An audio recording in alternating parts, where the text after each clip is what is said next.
Sir please bless me. చూడప్ప సిద్ధప్ప, నేను సింహం లాంటి అది గట్టం గీసుకోలేదు, నేను గీసుకుంటా. అదొక్కడే తేడా, మిగతా సేమ్ టు సేమ్. లాస్ట్ పంచమంది అయితే తనకు చెక్ ఇక్కేవారప్ప. సార్ ఆత్రేయపురంలో ఉన్నాను సార్. Super super. ఊర్లో ఒక్కడు కూడా ఎంకరేజ్ చేయలేదు సార్. Thank you. అంతా బాగుంది.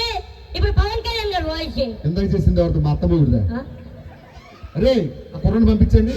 ఆయన రే నిన్నే రారా రారా అని పైకి ఎక్కించండి ఒకసారి. వాడు రారా పైకి రమ్మంటే ఇంటికి వెళ్తావు. వీడు నేను వాయిస్ చేస్తున్నప్పుడు చప్పట కొట్టావు కదరా. ఇందాక చేసిన వాయిస్ ఎవరిది? Allu Arjun.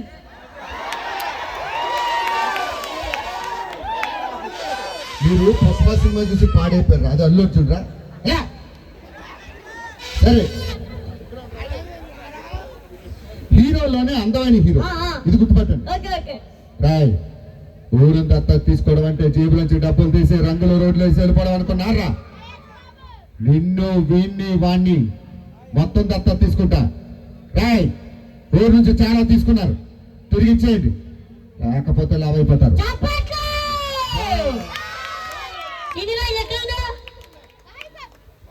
Atreyapuram. Super super. Thank you. అంతా బాగుంది. ఇప్పుడు మహేష్ బాబు గారికి జై. గుర్తుపట్టావా లేదా? ఫస్ట్ అది చెప్పు. గుర్తుపట్టా. ఎవరు? బాలకృష్ణ. ఎరా నీకు బాడీ పెరగలేదు, బుర్ర కూడా పెరగలేదురా. కూర్చోబా. అది మహేష్ బాబు గారు. నీకు రావట్లేదు. మహేష్ బాబు గారి వాయిస్ నేను చేస్తా. 100%. yes. ఏమండి నేను చేసింది మహేష్ బాబు కాదంట, ఒరిజినల్ మహేష్ బాబు సార్ చేస్తారు. మీ అందరి కోసం మహేష్ బాబు గారి వాయిస్. ఏంటనియా? మళ్ళీ చెయ్యనియా? Mahesh Babu recent cinema ఏంటనియా? కారం ఎక్కడ ఉంటది? పోస్టర్ మీద. ప్యాంట్ ఇప్పుడు లోపల ముక్కు చీదుకొని మహేష్ బాబు అది.